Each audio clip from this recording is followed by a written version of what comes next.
entre nós encarnados e com certeza os desencarnados que aqui se encontram. A gente estava ouvindo a nossa irmã fazer uma chamada, né? Uma chamada de todos nós para a responsabilidade do amar a Deus sobre todas as coisas e ao nosso próximo como a nós mesmos. A gente ouviu ela citar aqui uma campanha que já é mensal, que é o trabalho com as vovós, né? Quando primeira vez que vim nesta casa, eu vim justamente em uma palestra à tarde na entrega das cestas básicas das vovós. E é gratificante e ao mesmo tempo muito bom você sentir que você fez tão pouco e ajudou tanto, né? A gente muitas vezes só sabe valorizar a dor do outro quando a gente sente ela na pele. Por isso, nesse planeta, o nosso patrimônio é a dor. Por quê? Porque ainda não entendemos a linguagem do amor. Muitas vezes a gente confunde amor com paixão. E os espíritos superiores ensinam-nos que a paixão sem domínio é um cavalo sem governança. E eles classificam isso, né, o corcel. O corcel é aquele potro bem bonito, não é árabe. E quando o camarada está lá em cima dele e sabe dominá-lo, ele ganha prêmios e coisas parecidas. Porém, quando ele não sabe dominar e o cavalo toma a rédea, você provavelmente vai cair. Aquela velha frase, cair do cavalo, literalmente, né? E se acidentar. Assim é a paixão quando a gente não tem domínio sobre ela. Nesse planeta, infelizmente, a paixão domina mais do que o amor. O Cristo, quando veio depois de quase 1400 anos após Moisés, ele foi a segunda voz entre eu e você. E disse que nos chamou a responsabilidade, chamou a todos nós para ele. Vinde vós cansados e oprimidos, e eu vos aliviarei. Vinde vós que estáis cansado e oprimido, porque o meu jugo é suave e o meu fardo é leve. Quando ele chama-nos para a responsabilidade, dizendo que ele tinha um direcionamento, e ele veio para que nós tivéssemos vida, e vida em abundância, e que ele era o caminho, a verdade e a vida. E ninguém nesse planeta chegaria até o Pai se não fosse por ele, através da observância da lei de justiça, de amor e de caridade. A religião que o Cristo ensinou a mim e a ti foi amar e perdoar. Se a gente ainda não ama, muito menos perdoamos. Às vezes nós dizemos que perdoamos e a psicologia vem nos ensinando que perdoar não é esquecer. Perdoar é ressignificar a dor que alguém lhe fez sentir ou passar por algum trauma e entender que aquilo você pode ressignificar e fazer uma nova leitura que vai lhe edificar. Porque se você para no tempo da dor e fica replicando a todo dia e toda hora, provavelmente você continua no passado. Não está no verdadeiro tempo que é o hoje presente. E, consequentemente, não está em condições de trabalhar, analisar o futuro. Ou seja, nós estacionamos justamente quando paramos no ódio, no rancor, né? Na mágoa e tantas coisas, tantas doenças que agregamos ao nosso campo, né, ao nosso espírito, que por aqui está em passagem para aprendizado. para a evolução. Jesus, governador desta nau, sabendo cada um de nós que ele chamou de ovelha, ele sabia da nossa condição de infratores à lei divina. Porque nenhum de nós que aqui estamos em um planeta de expiação e prova, e somos santos, não é? Todos nós somos devedores à lei divina.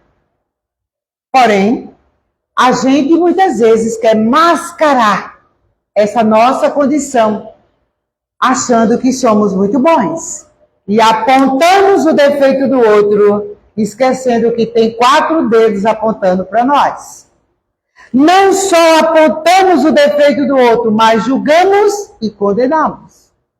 Quando este, governador que aqui veio, sob o comando de Deus que criou eu e você, simples e ignorante, ele não julgou ninguém. Ao contrário, ele foi julgado. Mas conhecendo a nós e trabalhando no meio de pescadores, de pessoas ainda com mente em desenvolvimento, ele teria que passar um ensinamento que ficasse gravado na mente e no coração daqueles a quem ele estava se dirigindo. Por isso, as parábolas de Jesus, que são mais de 40, só Mateus grafou 20. Lucas, outro tantos, né?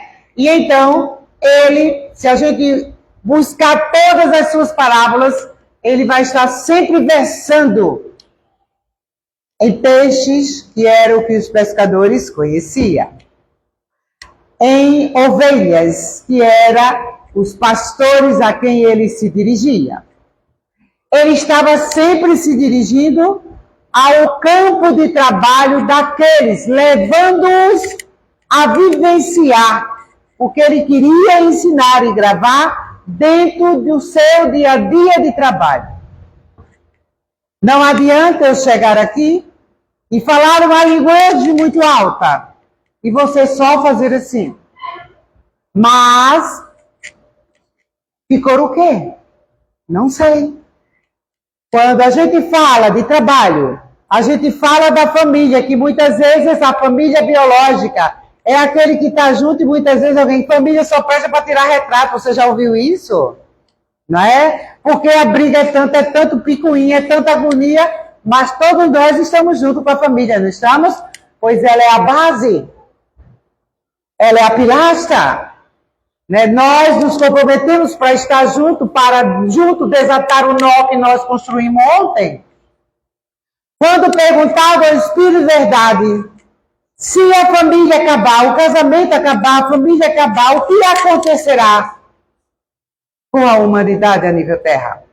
E o Espírito de Verdade responde para mim e você, que completou há pouco 168 anos o Livro dos Espíritos, 18 de abril,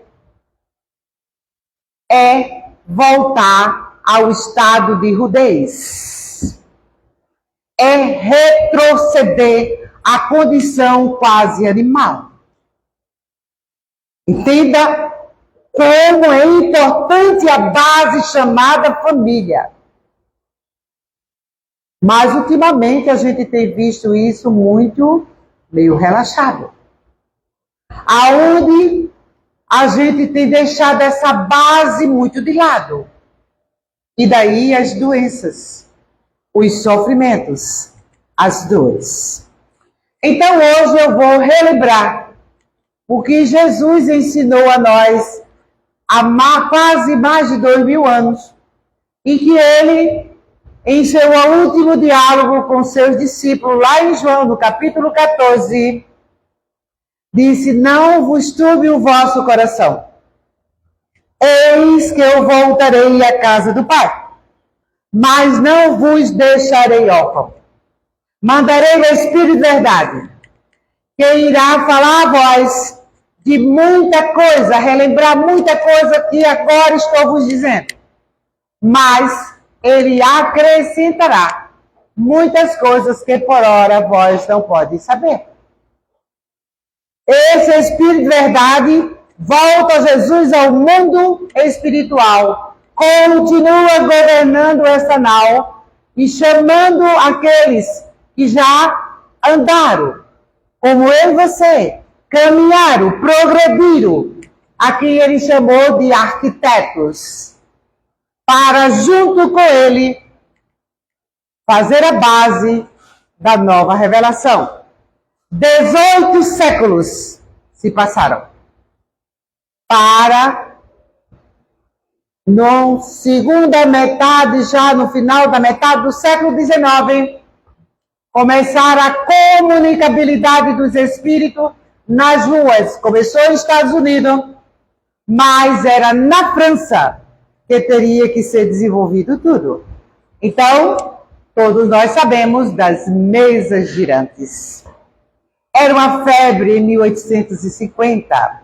As pessoas iam para a rua ou para os salões ouvir as mesas girarem e responderem futilidades. Os espíritos dizem: viemos para confundir os orgulhosos e levantar o véu para aqueles que querem ouvir. Então, o Cristo, lá há 2000 anos, nos falou de uma parábola, entre outras, a parábola da ovelha perdida ou desgarrada. Provavelmente todos nós que aqui estamos já ouvimos falar da ovelha desgarrada. Alguém não ouviu aqui? Pois é. Então, todos nós ouvimos. Eu vou pedir licença para ler na íntegra a passagem dessa parábola que eu busquei em Lucas, no capítulo 15, versículo de 4 a 7, quando Jesus se dirigia àqueles pastores, se dirigia àqueles pescadores, que sou eu e você hoje voltando, e disse assim: que homem entre vós, tendo 100 ovelhas, e perdendo uma delas, não deixa no deserto as 99 e vai atrás da perdida, até que venha a achá-la? É uma pergunta. E achando-a, coloca-a sobre os ombros. E chegando à casa, convoca os amigos, vizinhos, dizendo-lhes: alegrai-vos comigo, porque achei a minha ovelha perdida. E aí vem a sentença. Digo-vos que haverá mais alegria no céu por um pecador que se arrepende do que 99 justos que não necessitam de arrependimento. O que o Cristo quis dizer? A parábola da ovelha desgarrada mostra para mim e você o amor de Deus por mim e por ti em todos os momentos. Esse amor incondicional. Porque os amores que a gente vê por aqui é condicional. Se você não fizer do jeito que eu quero, eu vou lá e tiro sua vida. Não é assim que está acontecendo? Aqui é condicional. O amor incondicional de Deus por mim e por ti, que nos amas incessantemente desde a hora que nos criou simples e ignorantes. E que não nos deixa em momento nenhum, mesmo na hora em que a gente cai. Levando para, quando ele diz, porque ele se preocupou, ele tinha 100, 99 estava sob sua égide, mas ele se preocupou com uma, que é você, que é eu, que é tu, que somos nós. E ainda se alegrou quando a encontrou. E chamou os seus amigos, os vizinhos, para se alegrar com ele. Qual é o sentido que o Cristo quer dizer? Quando realmente amamos, nós gostamos e queremos sempre ver aquele que amamos bem, não é? narra os espíritos que o amor que mais se aproxima desse amor incondicional neste planeta chama-se o amor de uma mãe. Não desrespeitando o amor de um pai, mas o amor de uma mãe. Uma mãe que esquece de si, que dedica todo o seu tempo e espaço para que aquele filho cresça, que tenha vida em abundância, e ela chora com ele quando ele chora, e ela se alegra com ele quando ele se alegra. Concordam? Assim é Deus, como Pai misericordioso e bom, e nos dá a oportunidade mil, né? Para que a gente possa crescer e um dia ser sua imagem e semelhança. E Jesus chama, então ele diz, alegrai-vos comigo, porque eu encontrei a minha ovelha. Geralmente, quando a gente está bem, que os nossos estão bem, e tudo bem, a gente quer dividir a alegria com o outro, não é? Queremos. Somos assim. Ultimamente, muita gente, meio aqui, meio ali, mas quem ama, divide. Quem ama, cuida. Quem ama, tem cuidado. Quem ama, abraça. Quem ama, faz tudo para não machucar. E o Cristo disse, alegrai-vos. Porém, em verdade vos digo, mas os céus, mais vale um pecador que se arrependa, e os céus o consagra, de que 99 que se diz justo e que acha que são perfeitos. Provavelmente, entre nós existem seres que acham que não tem pecado, né? Que não erra nunca, que é a pessoa perfeita e que muitas vezes nem precisa de Deus, não é? Então ele diz, aquele que se arrepende, os céus, aplaude e abraça. Por quê? Conhecendo hoje a terceira revelação, sabemos que fomos criados simples e ignorantes. No meio do caminho, foi dado a nós o livre-arbítrio. É sobre a égide desse livre-arbítrio que nós iremos responder todos os nossos plantios e, consequentemente, todas as nossas colheitas. Não podemos ficar limitados a 3 égides: medo e atrofia. O medo atrofia, o medo paralisa. Não podemos ficar justamente sentado no apego. Quanto mais apego aquilo, isso, aquilo outro, mais do canto a gente não sai. Quanto mais eu estou preocupada com amanhã, quando hoje eu tenho tanto que fazer. O resultado é não trabalhar hoje, consequente amanhã, estou cansada, nem sei se chegarei o amanhã. Mas vale um pecador se arrepender. Os espíritos são 3 égides. Primeiro momento para nós é o arrependimento. Arrepender não significa dizer, Senhor, me perdoe. E em seguida, fazer tudo errado de novo. Não aprendi a lição. Mas Deus continua atrás de mim e de ti, tentando nos levantar como ovelha desgarrada. Quando nos arrependemos, não é tudo. Arrependeu, tem que, em seguida, expiar. Expiar é passar por provas duras. Ora, muitas vezes, pelo mesmo campo a qual um dia eu estava do lado de cá ferindo. E hoje eu estou do outro lado recebendo a lapada. Expiar. Se passamos pela prova do expiar, aí vem o reparar. E expiar não é o mesmo que reparar? Não. Expiar é passar por dores muitas vezes que a gente provocou. Reparar já é justamente abraçar, carregar, não mais, né? Não mais ferir e não provocar ferimento e fazer tudo para não ser ferido. É trabalhar no campo a qual um dia eu feri. Muitas vezes deixar até ser ferido, mas não ter mais capacidade de ferir. Muitas vezes você está em uma família biológica, aonde 99 dos que você está ali, muitas vezes não fala a sua linguagem.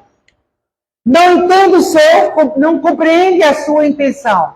Mas você algo lhe diz, no seu íntimo e no seu inconsciente ou consciente, que o seu campo de batalha é aquela família. É ali que você tem que estar, porque você está reparando junto a ele o mal que os fez em vida passada. Quando reconhecemos isso, estamos na condição de ovelha desgarrada, implorando a Deus para não sucumbir. No outro olhar, a gente vai ver as ovelhas desgarradas envolvidas onde? Nas obsessões, nas doenças, nas dores. Todos nós passamos por ela. Vamos dar exemplo de famosos da Bíblia, que eu e você conhecemos. Maria Madalena. Uma criatura, né? Que era tratada como prostituta, coisa parecida, que vivia a serviço, né? Da questão da sensualidade, coisa parecida. Mas ela reservava em si um coração, um sentimento que estava reservada. Ela vivia um exterior, mas o interior, aqueles que a usavam, não conheciam. O Cristo, quando encontrou com aquela mulher em uma bolda de Canaã, e que com as suas lágrimas ela lavou os olhos dele, e com os seus cabelos enxugou os seus olhos, os seus pés, perdão, ele viu naquela mulher que havia ali um coração que precisava de ser resgatado, ovelha desgarrada da casa do Pai. E dias depois, quando na casa de Pedro, ela o procura, porque a partir daquele momento em que ela se encontra com Jesus, ela não volta para casa, ela volta para casa não mais sendo a Maria Madalena, conhecida pela sociedade da época. Ela entra em seu lar e já não tem mais o olhar para aqueles perfumes, aquelas flores, aquela casa tão... E dias depois, ela encontra-se com Jesus na casa de Pedro. Pedro, ainda muito, né? Muito renitente, preconceituoso, disse: Jesus, tende cuidado, estás andando no meio das mulheres de má vida. E o Cristo olhou para Pedro e disse: não te preocupa comigo, Pedro. Eu vim para cumprir a missão que o Pai me deu, e eu irei cumprir. E Pedro calou-se diante da autoridade de Jesus e se afastou. E ali no diálogo de Jesus com Maria de Madalena, ele disse: vai, escutou suas dores. Muitas das ovelhas desgarradas da casa do Pai, como eu e você, muitas vezes procuramos alguém para nos escutar, não é verdade? E não encontramos. O mundo é um frenesi. Acorda muito cedo e corre para o trabalho, e corre para tanta coisa, e pede um Uber. A gente não nem respira. Que dirá parar para ouvir alguém. Queremos muitas vezes, mas muitas vezes não paramos para ouvir alguém. Quando a gente precisa, cadê alguém para nos ouvir? E Maria, né, contou suas dores ao Cristo. E ele ouviu e em momento nenhum lhe condenou. Simplesmente disse, vai e trabalha. Levanta, aconselhou-a. Está lá no livro Boa Nova para a gente buscar e estudar. Então, Maria Madalena muda de comportamento. Arrepender-se. A partir de hoje, nisto aqui eu não erro mais. Mudar comportamento. Mudar a estrutura mental, psicológica, emocional e espiritual. Mudar e transformar-se não para que o outro lhe veja como se, mas primeiramente para você. Ama-te. Ama-te. E Maria Madalena se transformou, mudou de comportamento, passou a seguir Jesus, financiava as viagens para as cidades que Jesus ia para pregar, levar a boa nova. E esta mulher se transformou tanto que quando Cristo, parte, ela foi merecedora de ser a primeira mulher, a primeira pessoa que se encontrou com ele. Vamos buscar outra ovelha desgarrada da casa do pai à época de Jesus. Zaqueu. Você conhece a história de Zaqueu? Zaqueu era um cobrador de impostos, não é? Zaqueu era tido como homem de má vida. Por quê? Porque os cobradores de impostos eram odiados pelos judeus. Porque os judeus detestavam pagar imposto, como a gente hoje detesta pagar imposto de renda. Não é? Então quando chega, Zaqueu ouviu notícia que Jesus iria passar por ali. Ele era pequenininho. A multidão era grande que acompanhava o mestre. E ele sobe em uma árvore, para de lá ver Jesus passar. Jesus, que já via com a sua clara evidência, sabia de Zaqueu. E quando ele vai passando embaixo da árvore, diz, desce, Zaqueu, porque hoje eu precisarei estacionar em tua casa.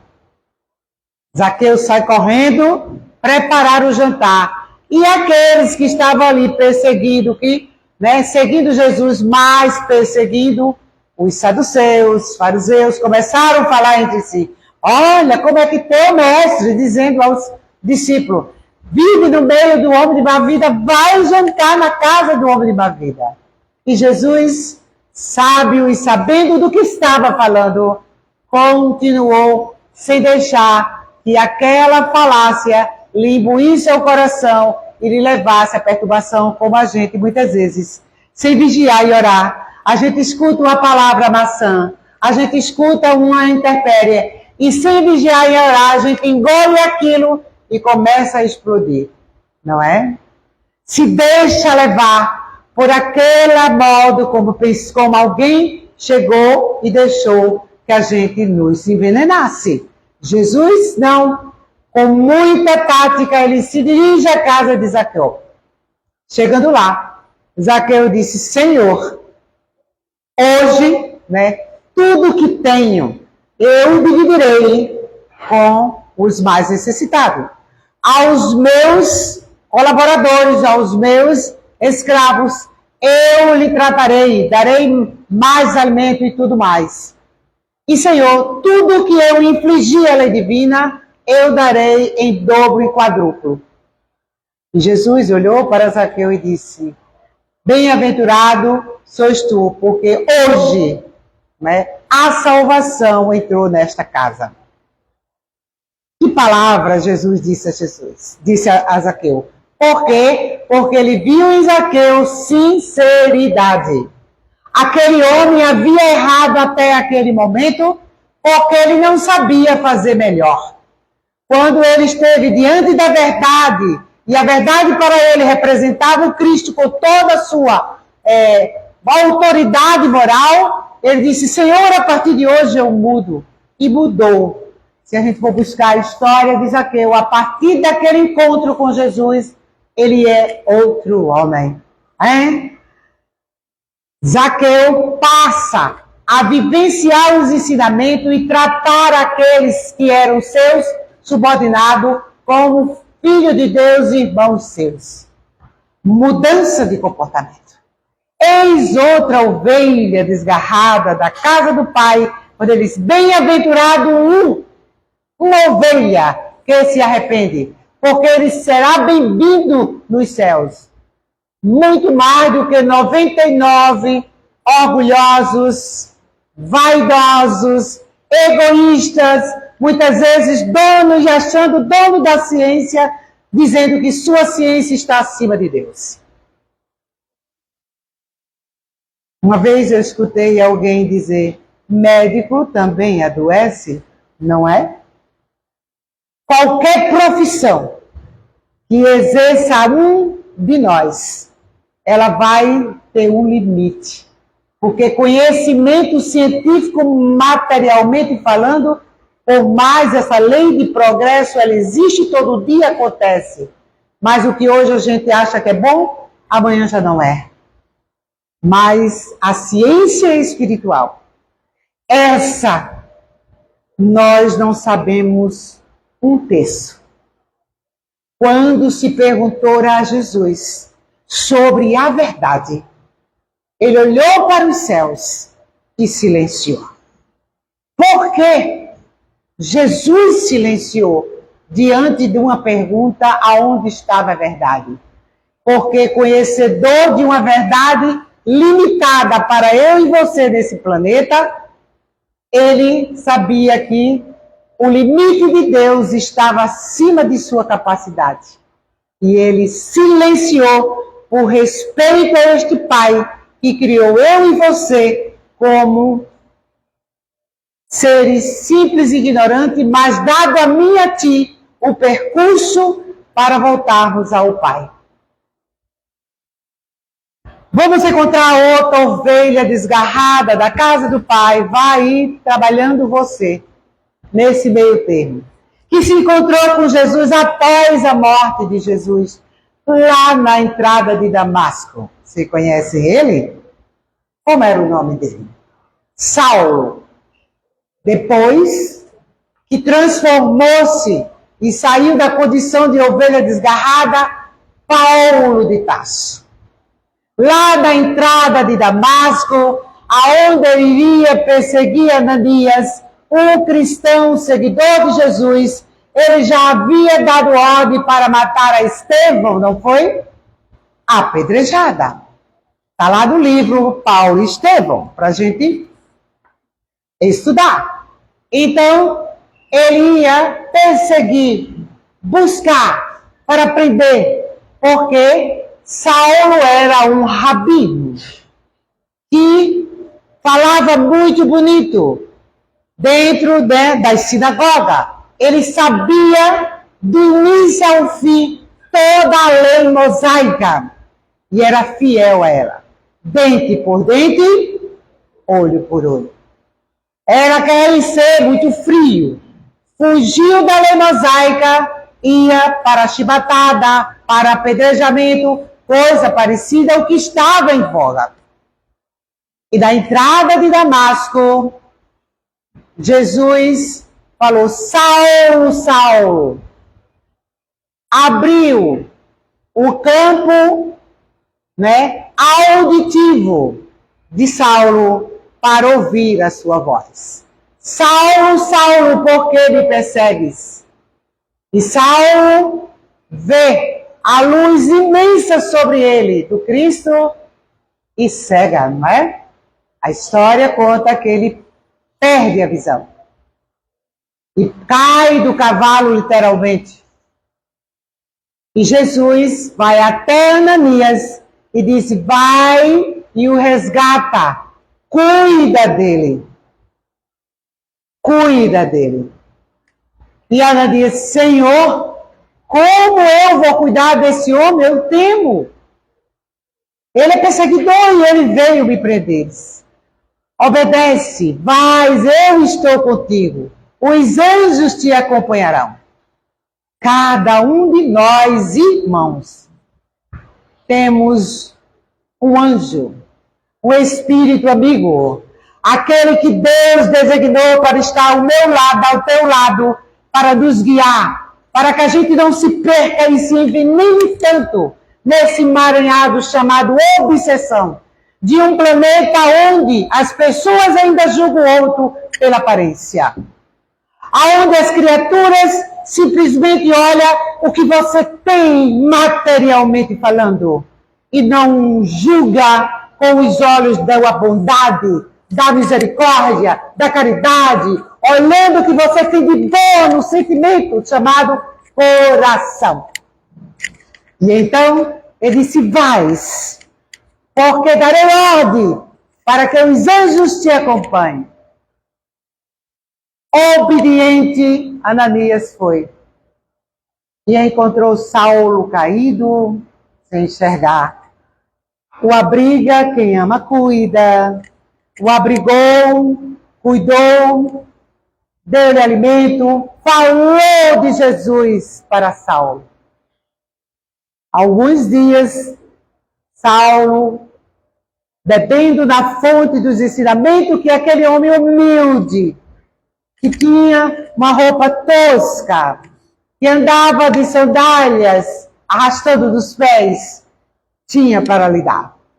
Ele, conhecedor de toda a lei mosaica, não entendia nada do que o Cristo tinha como missão ali.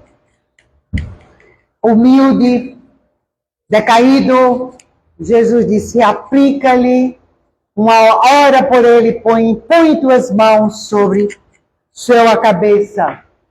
E Ananias orou, como daqui a pouco, não sei o passe, não sei se entra depois, você entra numa cabine de passe e alguém caridosamente vai doar a você a energia magnética que o meu corpo, que o seu corpo fabrica através dos órgãos.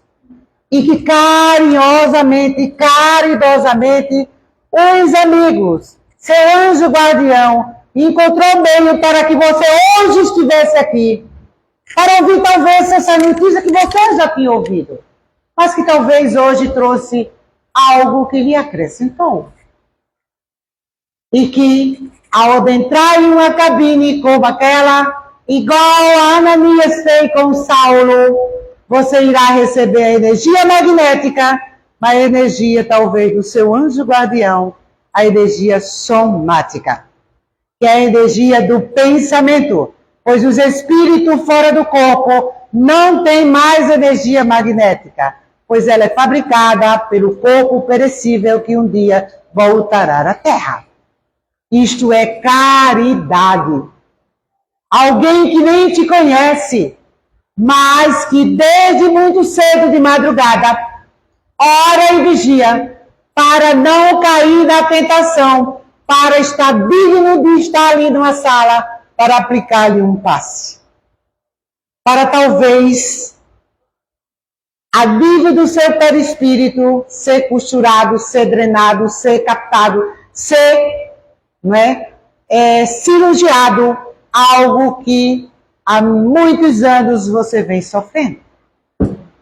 Parábola da ovelha perdida, que sou eu e você. Enquanto Ananias aplicava aquele passe, aquela oração, as escamas, narra a história, escamas caíam dos olhos de Saulo. Quem de nós e como nós temos escama nos olhos, não é? Como temos escama nos olhos? Como a gente vê as coisas tortas sob o nosso olhar torto? Como julgamos segundo o nosso proceder? Como acusamos os outros segundo as nossas dificuldades? São escamas que estão sobre os nossos olhos, que muitas vezes a gente não percebe. Estamos naquela condição dos 99 e diz: eu sou uma pessoa muito boa. Eu não sei porque sofro. Meu Deus, eu sou uma pessoa tão boa. que tu esquecesse de mim. Deus, muito obrigada. Deus nunca, nunca esquece nenhum de seus filhos. Nós, ovelha desgarrada da casa do Pai, é que esquecemos de Deus. Quando está tudo muito bem. Ontem eu estava em uma palestra falando sobre outra parábola, chamada A Rede. Quase ninguém conhece a parábola A Rede. A gente pensa que era aquela passagem de Jesus mandando jogar, não, é outra parábola. E alguém estava bem à frente, uma pessoa com uma deficiência, me perguntou se havia céu e inferno.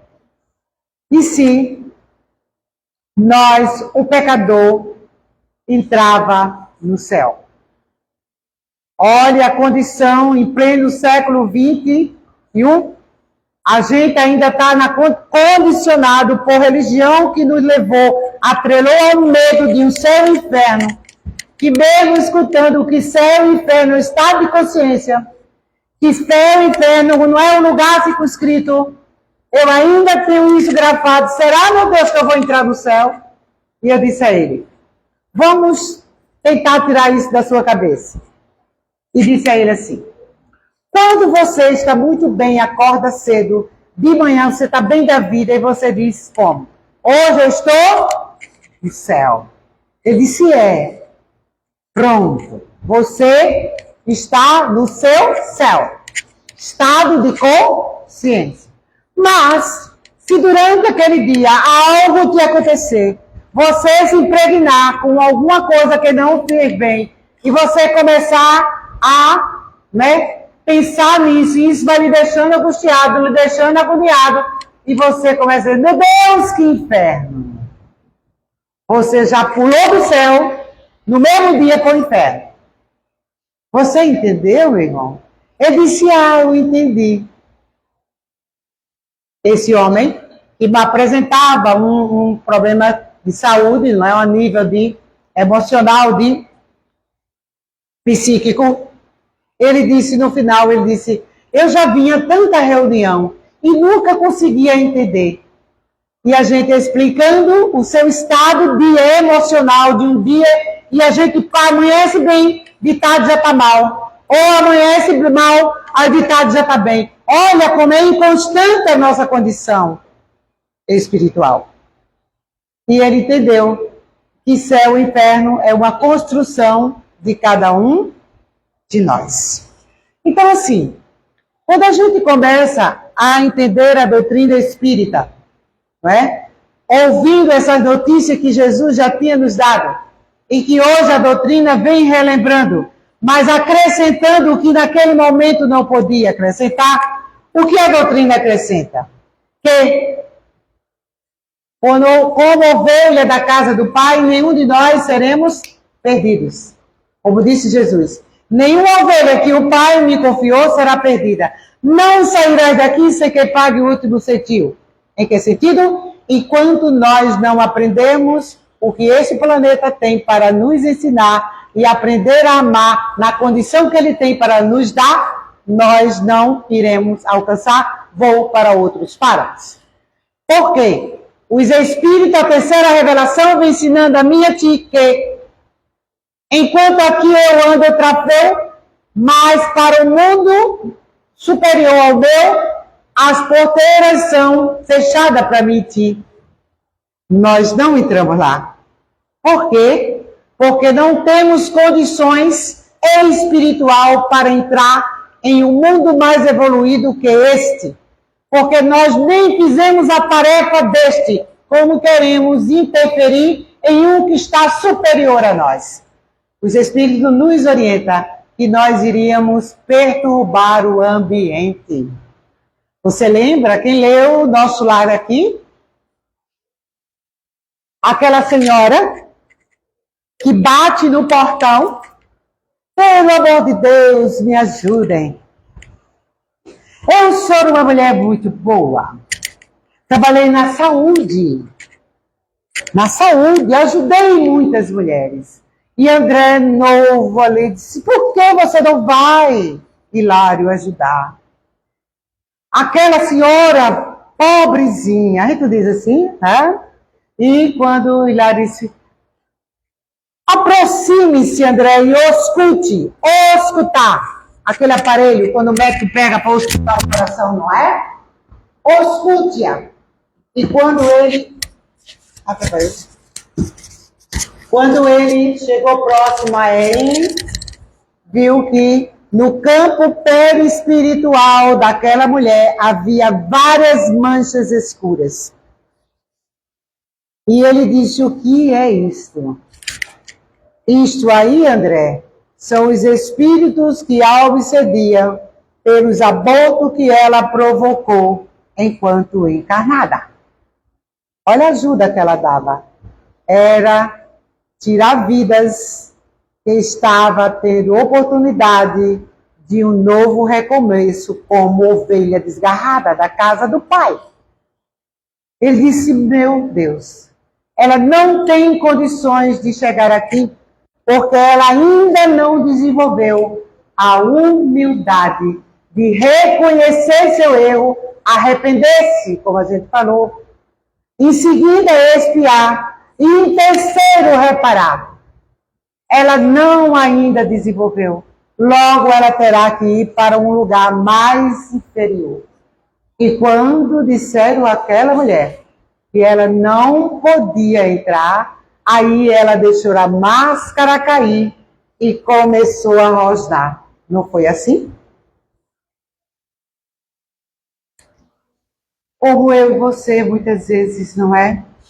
Então, Jesus, os Espíritos vêm relembrando, vêm acrescentando, que a cada um segundo suas obras. O que está notícia boa aqui, a espiritualidade, que essa terceira revelação traz para mim, é que a morte não existe. Existe morte biológica, mas a morte, o espírito não morre. Ele continua vivíssimo. E de quê? Deus nos traçou uma receita e um guia para que a gente não venha cair tanto no desgarro e na obsessão e nos perca no emaranhado e deixe de seguir o aprisco do Pai. Sabe quem é esse guia? Chama-se o Tribunal de Nossa Consciência. É lá, nessa consciência, aonde está registrada todas as leis de Deus. Que você queira ou não, ela está lá. E que você reconheça ou não os seus erros, mas quando você deita a cabeça, ela liga a lâmpada vermelha feito o SAMU e diz, ei, preste atenção. Ela avisa ou não avisa? Avisa. Mesmo que a gente queira mascará-la, a gente perde a noite de sono, toma o Rivotril da vida, mas o Rivotril não dopa o espírito. Meia pedra, meu tijolo no corpo, mas a mente não. O espírito não. E daí a necessidade de entrar a porta dentro da alma e dizer, Senhor, que queres que eu faça em transformação em mim? E aí tem a coragem de dizer, eu preciso melhorar nesse estado. Não precisa dizer a ninguém, só você e Deus. E você e Deus sabe o que você precisa. Sabe ou não sabe? Sabemos. Passaria a noite toda falando sobre a parábola das ovelhas. Mas espero eu em Deus, na espiritualidade boa e amiga, que reza e faz essa casa de oração e trabalho, que tenha passado algo, que tenha ficado no tesouro de vossos corações. E que, quiçá, no futuro, você utilize isso quando tiver a ponto de, Senhor, o que queres que eu faça? E tenha certeza que em questão de segundo, você recebe o socorro do alto. Porque nunca estamos só. Esse mundo invisível vive mais entre eu e você do que nós imaginamos. Quero deixar um abraço fraterno no coração de vós, de todos vós, de nós que fazemos União Kardecista da Biruína. Muita paz a todos.